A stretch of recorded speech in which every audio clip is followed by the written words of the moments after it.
Yang kedua, kunci rizki yang kedua, istighfar.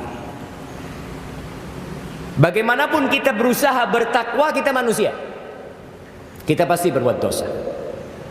Itu sudah menjadi kodrat manusia. Bahkan kalau kita nggak ada yang berbuat dosa, dunia ini akan dikosongin sama Allah Jalla Jalaluhu. Allah akan datangkan makhluk yang lainnya yang berbuat dosa. Kata Rasul sallallahu alaihi wasallam, "Lau lam tudhnibu la dhahaballahu bikum." Andai kata kalian tidak berbuat dosa, Allah akan hilangkan kalian. Allah akan kosongkan bumi ini. Wala jaa biqaumin akharin yudhnibun fayastaghfiruna Allah fayaghfir lahum. Allah akan datangkan manusia-manusia yang lain, kaum yang berbeda, yang kemudian mereka berbuat dosa dan mereka beristighfar dan Allah mengampuni dosa-dosa mereka. Dan ternyata orang yang bertakwa itu ahli istighfar. Rasulullah SAW dalam sehari berapa kali istighfar? 100 jam. Kita berapa kali istighfar? Ustaz, anak mau istighfar, alhamdulillah hari ini anak nggak berbuat dosa, Ustaz. Subhanallah. Ini modelnya manusia sekarang. Sok suci, sok tidak punya dosa, istighfar. Makanya Allah ketika menyebutkan penghuni surga itu, apa kata Allah? Kanu qalilan minal laili ma yahja'un. Mereka kalau malam tidurnya sedikit. Itu penghuni surga. Ngapain tidurnya sedikit? Ngapain jamaah? Nonton bola. Ada orang-orang yang tidurnya sedikit berangkat ke kafe, karaoke, klub malam, di alun-alun. Anak kadang-kala bingung. Kadang-kala anak naik kereta yang jam 1 malam. Itu anak berangkat dari rumah, di alun-alun Jember itu banyak pemuda-pemudi cangkruan. Saya lihat, ya Allah, apa yang dicari mereka? Surga? Bukan tentunya. Masa cari surga di alun-alun ya? Kanu qalilan minal laili ma yahja'un wa bil ashar hum yastaghfirun. Di waktu sahur mereka beristighfar. Semakin iman bertambah, semakin banyak istighfar antum. Buktinya siapa? Nabi kita Muhammad sallallahu alaihi wasallam. Berkaitan dengan istighfar ini menjadi kunci rizki. Allah menyebutkan hal ini di surat Nuh. Bagaimana Nabi Nuh merangsang kaumnya. Orang itu ada yang perlu dirangsang dengan hadiah. Dikasih hadiah nggak bisa, dikasih hukuman. Model manusia seperti itu. Antara takut dan harap.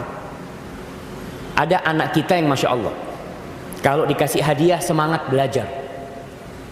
Ada yang dikasih hadiah nggak semangat, tapi kalau dikasih pecut semangat belajar. Iya, manusia berbeda-beda. Sehingga kalau kita lihat Allah kadangkala merangsang manusia dengan surganya. Dikasih ini, ada surga.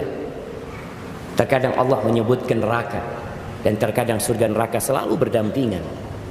Allah menyebutnya. Nabi Nuh alaihissalam mengatakan kepada kaumnya, "Faqultu astaghfiru rabbakum innahu kana ghaffara." Aku katakan, ya Allah, kepada kaumku, mohonlah ampun kalian, bertobatlah kalian kepada Allah. Sesungguhnya Allah itu Maha Pengampun. Aku sudah sampaikan itu. Aku sebutkan kepada mereka tentang Engkau ya Allah, tentang kemuliaan-Mu, tentang asma-Mu. Di antara asma'ullah al-husna al-ghaffar. Lalu aku katakan kepada mereka, yursilis samaa'a alaikum midrara. Tuh Allah akan kirimkan buat kalian hujan yang berkelanjutan, hujan yang bermanfaat buat kalian. Wa yumditkum bi amwal. Nih, banyak istighfar, Allah akan tambahin harta kalian. Wa banin, anak-anak kalian. Cukup itu belum? Wa yaj'al lakum jannatin wa yaj'al lakum anhara. Kalian ingin villa? Kalian ingin punya rumah peristirahatan di taman yang ada sungainya di bawahnya, yang kalau buka jendela ngelihat sungai, Masya Allah, Allah kasih. Apa kuncinya? Istighfar. Maka teman-teman Yang cari kerja sana sini, kuliah 4 tahun, dapat ijazah, setiap hari kerjanya buka iklan kerja. Lihat daftar dia, ditolak. Ada yang pendaftarnya 100, yang diterima cuma 5. Apa yang antum lakukan? Istighfar. Banyakin istighfar.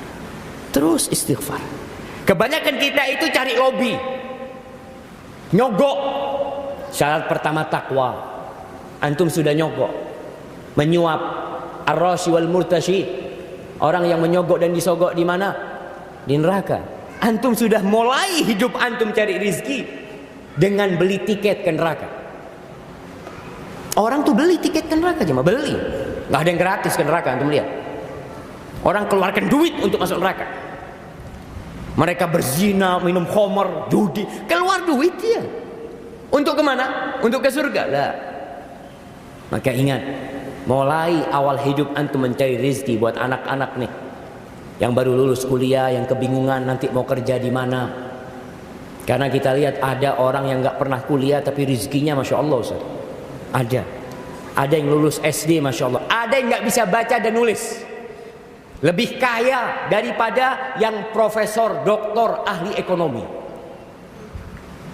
Akhirnya ahli ekonomi ini jadi pekerja buat orang yang tidak lulus SD. Untuk supaya tahu bahwa rizki itu tidak ada kaitannya dengan ijazah. Nggak ada kaitannya sama ijazah. Ya belajar mencari rizki silahkan. Tapi ingat, kunci rizki yang Allah telah bukakan buat kita jangan dilupakan.